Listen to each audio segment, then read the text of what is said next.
Hi, what's happening in the world of work, Aurora?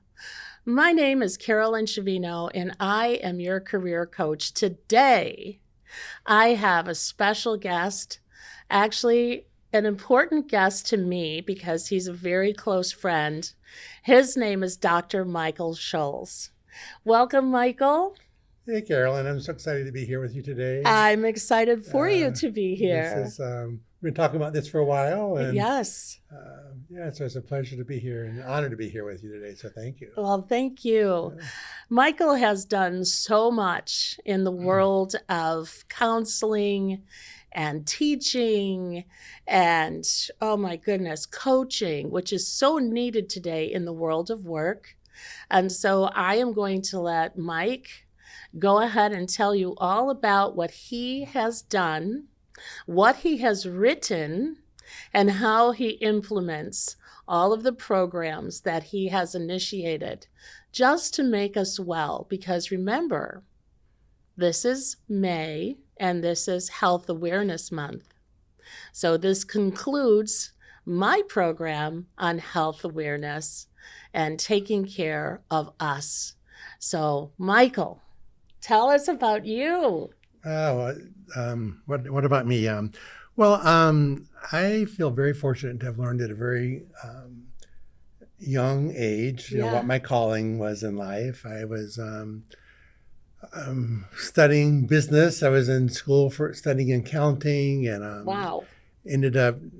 I was taking an abnormal psychology course, and a part of that course, I was required to do a volunteer experience, and so we were given a list of things that we could do, and I had not done anything that was on that list, but down towards the bottom of the list, there was something called the Columbia Program for Autistic Children, Uh-huh. and I'd never heard of autism, and it kind of piqued my interest, and so I signed up, did my volunteer experience there, and I think probably within a month, 2 months time, I had my required 20 hours in. That was the requirement for the course, and just kept going.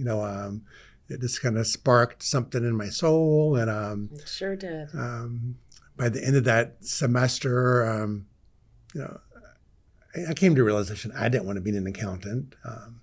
My grandfather wanted me to be an accountant, I'm sure but he it's did. not something that I wanted. And so I changed my major from business to educational psychology and continued volunteering at the program that I started at during that semester of that psychology course that I was taking, and graduated and ended up taking a job at that organization where I was a teacher. So I feel blessed that and everything that I've done through all my, the heart of that has been teaching. I mean, I'm a teacher, Yes, you are. And so I feel blessed to have had that experience, and a lot of things happened from there to where I am now. I've taught in a lot of different capacities, in public school settings at the college level. I've always had a connection to people with autism, and I continue to have that there. I've learned so much from that experience, and that's really informed how I do anything, really. Just that mindset of understanding uniqueness and differences and embracing that and Yes. seeing the celebrating it, but at some point I did retire from public school teaching, and I called it moving on, because I'm kind of one of those people. I don't think I'll ever retire. I'll work differently, but and so I started a business for myself. It's called Spirit Rising Coaching, Mm-hmm. and so I do coaching in that experience. And coaching and teaching is very different processes and approaches, and I combine both in my work with individuals, and I call myself a human potential architect. Yes. And what that means is it's all about helping individuals, organizations align their mindset, their behaviors, their habits, their goals, all in such a way that allows them to live their most full life and potential. And so the idea that we're all limitless, there's nothing that we cannot do is I really love that. important, conceptual to the idea of that, seeing the potential in ourselves and helping people see that potential in themselves and in their teams, and how they Yes. embrace and empower that. So I agree. yeah. I totally agree. And when I read about a human potential architect, that sparked my curiosity because I'd never heard that terminology before. And I guess we are the architect of our own wellness. Absolutely. Yeah. And so can you dive into that a little more? Well, so the word choice is very intentional. Okay. So that idea about human potential is really recognizing that we all, from the first days that I spent those times with those autistic kids, and Yes. just and at that time, kids with autism didn't go to public schools. This was in the 70s back in South Carolina, and there were people that didn't see their potential. So much so that they weren't afforded the opportunity to go to school, and so it's like that idea of just that's so important value that I have about just people's potential and their value and embracing that and honoring that. So but then the architect part, Yes. it's about designing, designing our lives, Okay. not living your life by default. So many people are just on the treadmill, or just going through the motions of life, right? And so it's like whenever we design our life, and so that's the intentionality around that word about human potential architect. We all have potential to do anything and everything that we want to do, and that happens when we take control and we Right. get intentional and we design and create what it is that we want to happen in our lives and in the world. So, And I'm sure that takes a certain amount of self-awareness. oh, absolutely. So when we when we tap into our own self, and you write about self-awareness, and Michael has this amazing book that he has written, the Self-Love Makeover, which is amazing. And I hope that you go ahead and take a look at this on Amazon, correct? No, actually, you can go to my website, Okay. spiritrisingcoaching.com. Okay. And there's a number of no-cost resources on there. If you scroll down to the bottom of that page, there will be a link where you can download a copy of this book at no cost to you. Well, thank you for that. There's another book there as well about the power of thinking big, and something else that I'm really passionate about. It doesn't take any more brain energy to think big over thinking small, right? And so, Yeah. that resource they're available for anyone who wants to access it. Thank you, Michael. I would really like to talk about self-awareness. I know that's easy to say, but what are some of the tools that we can take away to kind of look at ourselves and become more aware of who we are so we can embrace being that architect of our life? Yeah, absolutely. The process of transforming ourselves or Yeah. transforming anything, transformation doesn't happen without an awareness. You can't change anything about your life or your business or your organization if you don't know where you're starting from, where you are. And there are lots of tools for that. In there's makeover, self-love makeover. There's some tools in there to help people look at their self-worth and their self-esteem and their self-awareness, and so things that you can look through and read and reflect on, some exercises. One part of my business is I'm a DISC and an EQ consultant, and so DISC is a framework for understanding personality and communication styles, and Yes. So some of my coaching is assessment-based coaching. So people might go in and they'll take an assessment in order to gain greater awareness about their styles and communication or personality or leadership, and their understanding of emotional intelligence and how that shows up for them. And so you take an assessment and that gives you some insights about where you are in that. And so that's one way of gaining assessment, awareness. And Talking to people, Yes. And I think also being vulnerable and truly being yourself and not pretending. I've said this on a couple of the shows. It's so easy to pretend when you are taking assessments because you kind of think maybe this is how I want to be, but Mhm. you're really not utilizing the tools if you're not being vulnerable to peeling back all the layers and saying, okay, this is truly who I am. I'm going to sit in this. I'm going to recognize this, right? And therefore empower your vulnerability so you can look at yourself in a different way. So you can have, I think, a different awareness of Absolutely. yourself, right? Yeah. So there's tools to help with that. And exactly, people aspire to be, different things. And it's Exactly, like, well, you yeah. gotta, have that reality check about yourselves. Hmm. Um, I mean, I know you're such an amazing leader, and the teams that you work with, and getting that 360 perspective, getting feedback, and some people don't like feedback, and Right. it's like, well, it's all about helping because people have blind spots. We might aspire to be a certain way, but that doesn't mean that's how we show up, I like that. so Talk about okay, blind spots.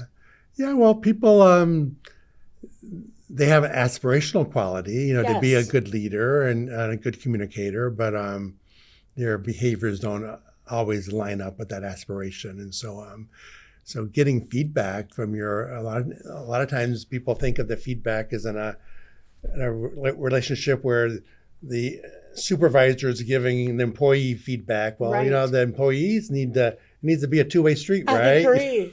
Okay, how are you showing up, and as a leader, because people might aspire to show up in a certain way, but that doesn't necessarily mean that's how they're showing up. So getting that feedback is really That's key. important. So And I think letting individuals feel comfortable with giving you the feedback, I think, is important as well. One of the recent things that I became aware of from my team, and I feel good about it because of the fact that my team member came to me and said, "You know what, Carolyn?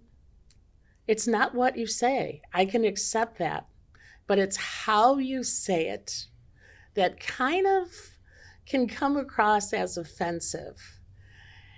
And she kind of took a deep breath when she told me that. And then I took a deep breath when she told me that. And then I mm, leaned in and I said, "Thank you. mm, Thank you for sharing that with me because you don't know what you don't know." And I think when you've mentioned teams and to be part of a team, again, it's being authentic and it's allowing yourself to be vulnerable to the truth. And sometimes it does hurt. That conversation that individual and I had didn't hurt, but it did spark mm, something in me that made me gasp because I always think that I'm a good communicator, not great, but good. And I'm mm. thinking that, oh, my point is getting across the way I mean it, but it wasn't. Yeah, and in my experience, anytime there's any kind of conflict within an organization or misalignment, Yeah. it's more often not attributed to communication styles, and people having blind spots about how they're communicating. And um, this one assessment that I offer, a DISC assessment, is based on the research of William Marston, and basically he identified there are 4 basic communication style preferences within people, and it's not about putting people in boxes because we all have all 4. There's the D that represents a dominant style, and you have a very. I've seen your DISC assessment. I've done your DISC assessment, so I know that you have a lot of D-ness in your I do. personality, and so that's very direct to the point. Results driven kinds of things, and then you have an I style, which is more influential and very interactive and people pleasing, and Then you got a S style, which is a very steady, steadfast, supportive team builder. And then a C style, which stands for conscientiousness. And those are the people that like the details. And all those are important. But when we recognize that people show up differently, that everyone knows what the golden rule is, right? Treat others how you want to be treated. But when we understand these different perspectives, then we implement what we call the platinum rule, and that's treat others how they want to be treated. And so, so you have to be able to have that self-awareness about, okay, I'm Carolyn. I'm coming across very direct, demanding. I have this, results that I want, but I'm dealing with an employee who's more. Maybe she doesn't like conflict. She doesn't deal with conflict. She's soft-spoken. She's all about the team. And so you have to tone down your D-ness to meet her S-ness. And it's all about, that's what makes for good communication and collaboration, when we recognize and honor those differences. And I think that's, when we think about this Mental Health Awareness Month, it's all about helping people feel empowered to show up authentically and, not have to change who they are in order to meet the demands of the work environment. And that's really important, and it's important to have that awareness about that. So I agree. And that brings me to another topic that you are amazing with so much, Michael, but you work with organizations to build coaching cultures, which I think that was something that was lost in 2008 and 9, when there was a huge transition of HR individuals who were trained as talent directors, who were trained to implement great training according to the organization's custom and culture and just development of the individuals. And then all of a sudden that was gone away. And HR people were eliminated for a while. And now, when they are brought back, what I've seen in the business world, some companies have not invested in their HR development coordinators. Instead, HR people have become more of benefit organizers, people putting out fires, interviewing individuals, but where is the training? So what you're talking about here is so key and dear to my heart, because that's a component that's missing. And I think that's what's driving turnover in a lot of companies, small, medium, and large, is not investing in your people. Absolutely. So can you bring us to how you coach these larger companies? And well, you're not coaching the larger companies, you're implementing a coaching style that they can utilize to develop individuals so they can lessen their turnover. Absolutely. So coaching, people oftentimes don't understand what coaching is. They miss they get coaching and mentoring and counseling confused, and there's a very distinct difference in that. When I'm imparting knowledge to you, I'm telling you, I'm giving you information, I'm teaching you. I'm sharing my knowledge and my expertise. Yes. I'm teaching you, I'm mentoring you, kinds of things. A coach helps people find their own internal awareness and knowledge. And so a coach doesn't tell, a coach asks questions, right? And help people. And I have a coach. I mean, I have a coach that I meet with, twice a month, and to help me, because my coach helps me get clarity and awareness about things, ask me questions that maybe I'm afraid to ask myself, to build that awareness. And so, so what I find oftentimes in organizations is that, especially when people get promoted, they're really a good salesperson, but that doesn't necessarily mean that they're a good leader, right? They don't know how to work with people. And so they come up and they're now in this position where they're supervising people, and they don't have the people skills to know how to coach someone through. Yes. So they end up telling them what to do and micromanaging them. And no one likes to be micromanaged, right? Exactly. It's important to give an expectation, but then allow people the freedom to approach that in a way that works for them. There's, oftentimes not the way of doing something, but a way, right? And so empowering people to approach it from their unique perspective and ask questions that allow them to develop that awareness for themselves and make decisions. Involves listening. A good coach is a good listener. And oftentimes I find business leaders aren't listening to their employees and aren't bringing them along. And when you can really help people develop this coaching culture and coaching conversations, everyone thrives, and the business thrives, the organization thrives, the team Absolutely. thrives. And so that's a very important dynamic to bring to a team, I believe. So No, I agree. So with these companies that you go in and implement these wonderful, very needed programs, I assume they're customized for the company culture so how long, what do you look for in order to customize a program for a particular company? Are there certain keys that you look for? Well, it usually starts. Oftentimes, we might start like through an assessment process, and so maybe we begin by looking at the key stakeholders, whether it's the executive team or the mid-level management, about their. So we might do a DISC assessment, and or we might do emotional intelligence, and then we might do some coaching around helping them.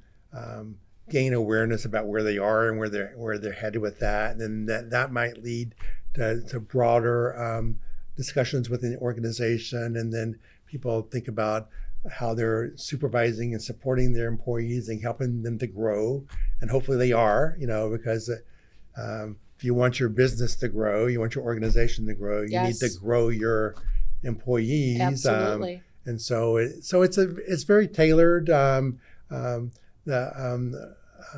A program that I have is like a year-long program that really teaches coaching skills and leadership skills and listening skills, and it's a process that we can. But there are ways to divide that up and do it differently. As I said earlier, there's oftentimes not the way of doing it, but a way, and it's all about getting together with that organization and talking with them about where they are, where they're headed, and what's going to be the next best step for them. So now, do you get feedback from the employees of that organization? I know sometimes in my past, when I was working for corporate America, we would get surveys, and they would ask us about leadership, and they would ask us, what could they do better? And then they would take that information and turn it to a consulting firm like yourself and say, okay, this is what we found. Help us. Absolutely, yeah.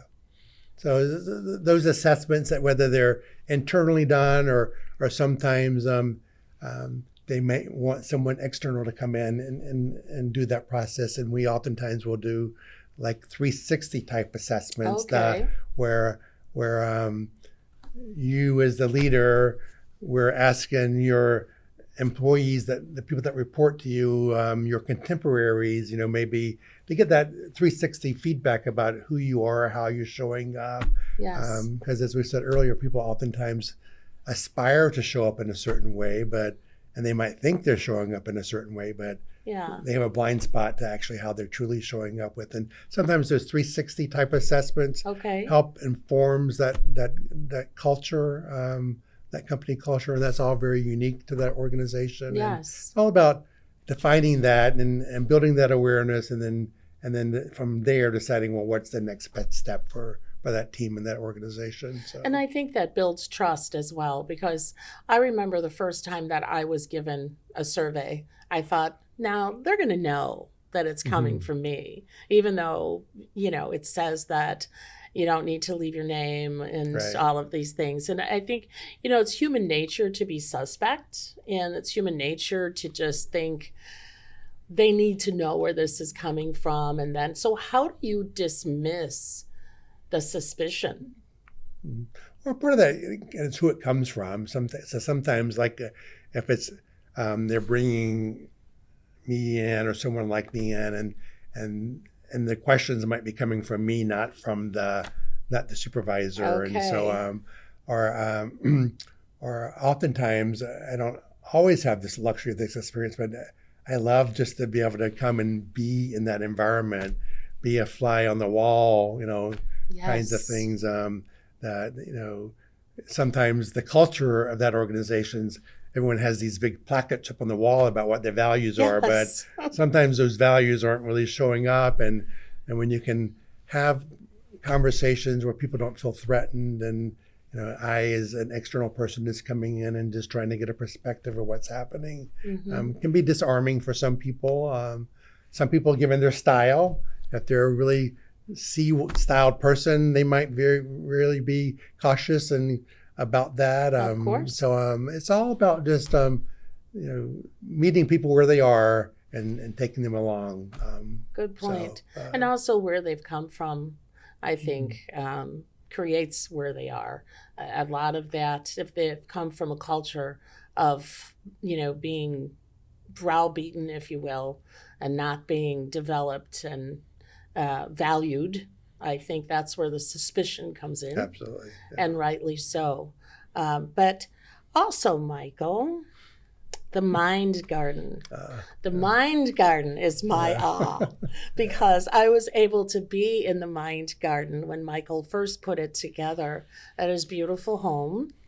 And the mind garden is such a peaceful place where I literally just read a book under a tree. And Mm. I remember that there was just dew from the morning before, and it was still dancing on the leaves.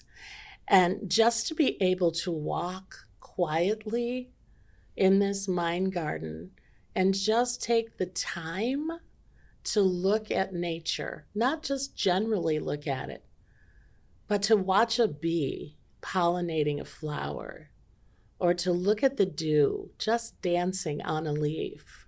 Michael, take us to the mind garden. First, Yeah. where did the idea come from?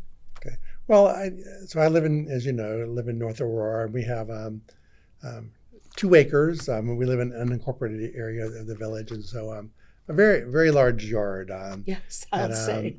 and that's kind of my yard work, being in the outdoors. That's kind of very therapeutic for me. And so and it all kind of started like right in the middle of the yard. There was this mangle of trees, and um, and so I began thinning out the trees, and it's like, well, that looks interesting. And it's like, oh, now what am I going to do with that? And then I was out on my lawnmower one day, and I just cut in concentric circles around the tree, because I meditation has been an important part of my life for quite some times, and so I have a meditation practice, and I like doing walking meditations. I will sit or lay down and meditate more conventionally, but I also like to meditate when I walk, and so I added that, and then I added it at the beginning of it. I added this elliptical at the front of it, and it's just this mingle of paths, Hmm. and it's just evolved. And for the longest, it was just something that I did. My partner kind of thought I was a little crazy, because it's like the time it took just to maintain it, and why am I doing it? But it's evolved over the years. I'm a Rotarian, and my Rotary Club had a project a few years ago where we were planting pollinator gardens in the Yes, community. yes. And so, in the elliptical part of the main garden, there's a couple teardrops right in the middle of that elliptical, and so I dug out the grass, and there's 2 pollinator gardens in there now, and Yes. so and hanging baskets, different wind chimes. I mean, it's just grown and evolved, and it's been the last couple of years I've been inviting people to come out to the garden and walk with me. Um, Last year, I worked with a woman, and we did sound healing in the garden. Wow. Um, I have someone that I'm working with this year that we're looking to bring Reiki sessions into the garden. And it's just been something that's evolved. I offer personal retreats there where people come, and we incorporate the idea of mindfulness into this self-awareness practice. Yes. And it's just became a tool that's evolved and it's continuing to evolve. The garden changes every year. There's new elements that are adding to it. This year we're putting up some privacy hedging to give it a little more intimacy and privacy from the neighbors. But yeah, it's just been something that's evolved in terms of this way of bringing nature and meditation together in one place. So would you recommend if folks live in an apartment and don't have a backyard or what have you, sometimes just a walk on a bike trail? Absolutely. Or what other things would you recommend that aren't as elaborate to bring Well, peace? it's all about bringing presence. I mean, Okay. there's a thing that I don't know who said this, because there's a lot of anxiousness and worry in people's lives. And Yes. when people are worried, they're thinking about the past. And when they're anxious, they're oftentimes thinking about the future. Really? But when you're mindful and you're present, it's called the present moment because it's a gift, right? Yes. And so how can you bring presence? And you don't need an elaborate, labyrinth in your garden to do that. You can just intentionally walk from your bedroom to the kitchen very mindfully. 95% of the time we're operating on autopilot. People don't even know. You probably, because we had this lovely conversation when we were driving here today, but I'm sure there are times when you just leave your office and you come here and you show up and how did I get here? How did I get here, Yeah, right? absolutely. Because our subconscious mind is Oh, running yeah. and we have all these programs that are running. And sometimes when you just stop to say, be intentional, well, I'm going to just be very intentional about what I'm doing. Okay. You're washing the dishes. To the extent that you're still washing dishes, most of us might have dishwashers and that kinds of things, but you're noticing the water texture and the bubbles and watching the bubbles, go off the plates when you rinse them.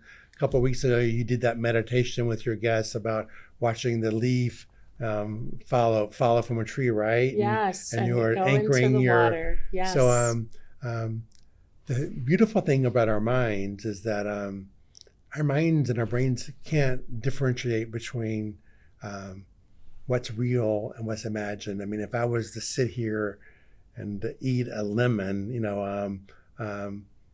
your mouth would pucker, your eyes might water, or those kinds of things. And so when we give ourselves the chance to be present and to use our imagination, then it's a gift that we give to ourselves that allows us to be more focused and more present. It allows us to be gain more insights and awareness. And so I think we need to empower ourselves to slow down. I know I'm constantly moving because I have such high energy. It's difficult for me sometimes to do what your suggestion. But when I do, I feel amazing. When I do make a conscious effort to take care of me, but taking care of me isn't just reading a book or making sure my finances are right, but really tapping into the world around me. Just like the day in your garden, as I said, and I'll never forget that drop of water dancing on that leaf. It was incredible to me, and it stayed with me. But I took the time to embrace that moment, right? And that's what we do as children. And as we grow, we become so focused on doing, so focused on getting, so focused on making an impact that we forget that we need to make an impact on the things that you're talking about today. And that's self-awareness, taking care of us, and self-love makeover. I would like to end our program by talking about self-love, Michael. I think that is important. I think that at any age, let me back up a little bit. I think that needs to be taught Yes. as far back as we can take it with a child, as far back where it becomes a habit, where it becomes a daily opportunity for us to just embrace who we are. Absolutely. You know, everyone knows been on an airplane, right? Yes. And you hear this, you know, the stewardess talks about, oh, put on your oxygen mask first, right? Yes, yes. So, but yeah, that's it. You know, we're taught to take care of others, but we don't take care of ourselves. And then we really, truly do need to and give ourselves. And sometimes people think of that self-care as being selfish, you know, and we have to get over that, you know, that idea that Agreed. of self-care I is agree. something that's so and what that looks like is different for a lot of people. For me, it is spending time in the garden and getting my hands in the dirt, and others, they wouldn't find that very self-caring at all, you know. Yeah. And it might be reading a book, or it might be a bubble bath, or it might be the music that you're listening to, or I know that some of your guests this month have talked a lot about the idea about breathing, and breathing is so important about and you learn that what I call box breathing, you know, breathe in, hold, exhale. Yes. But just taking the time, and you don't have to take a spa day, or, you know, a whole day off for work, or half day. Sometimes it's just giving yourself 10 minutes, you know, just to sit and be present and notice what's around you. Yeah. Have that childlike curiosity, right? You know, is really important to kind of nurture in I people agree. and what that looks like. And so, yeah, it's important to do that. So, Yeah, it's important to love who we are. One of the things I heard over the weekend, I think is key, is that we are a gift here, right? We are a gift. And we need to take care of this gift, right, from our higher power. And it's almost like I don't remember that sometimes. That this isn't going to last forever. This is definitely a gift. And that comes with self-love. When you realize that I have to embrace this. absolutely. I have to embrace every moment that I'm able to have a moment with my friends. I have to embrace every day that I am able to open my eyes and go, wow, maybe today I have another opportunity to help someone that I don't know, or maybe just walk alongside somebody that I do know. Maybe today I can be childlike again and make those little whispers to myself like you do as a creative little child, and embrace those moments and enjoy those moments, right? Absolutely. And sit in it, soak in it, even if it's for a minute. Oh, A minute absolutely. can be a long time. Take that, you're at a traffic light, and, you know, take that time just to take some deep intentional breaths, Yes. look around, notice what you see, just, you know, embrace that present moment in whatever way it shows up for you. Yeah, that's Yeah. doesn't have to take a lot, and those little small things that we can do really do go to strengthen and empower us, and fortify us to keep going on. You know, I totally agree with you about I have a bit of a thing about this, you know, grinding mentality, and Yeah. gotta grind and gotta grind. It's like, oh, no, we gotta stop and be present and reflect Yeah. and be aware, and bring some intentionality to what we're doing. So get off the treadmill, you know. Yeah, exactly. Exactly. Well, I want to thank you very much. I think these are tools that we all need in the world of work. Work is essential. Work pays our bills. Work you know, our everyday life. I don't know about you, but nobody left me $1 million.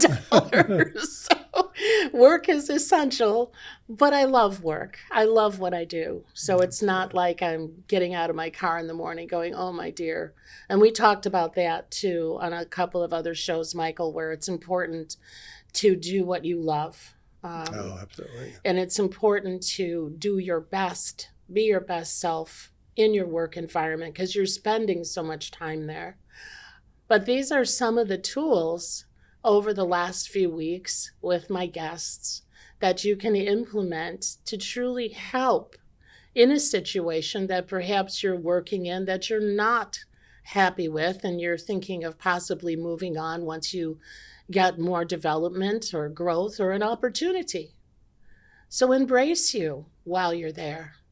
Work is a big part of what we do every day. Work is 8 hours for the most part. And my goodness, that's like a second home. So in order to make that doable and make yourself happy while you're there, embrace you. Stop worrying about the person next to you and what they think about you. Who cares? Who cares? It's your life. It's your time. Embrace it. And Michael's book, again, please, free. Download it. Amazing. There's tools in here. Share it with a friend. Tell your friend about it. Again, the self-love makeover. We all need a makeover. Every single one of us, time and time again, because that's called growth. And that's called really embracing who we are as we evolve, right, on this planet. Michael, thank you so much, kind sir. I greatly appreciate you. I appreciate your company, Spirit Rising. How do people get a hold of you, Michael? Best way is through my website. There's a contact form there. My links to my various social media accounts are there. I'm present on Facebook and LinkedIn and TikTok and Instagram. So the social media links are there on my website, which is www.spiritrisingcoaching.com. And I've had Michael come and do the DISC assessment with my team, and it was great. It was fun. He makes it fun. You're a company, contact Michael and develop your team.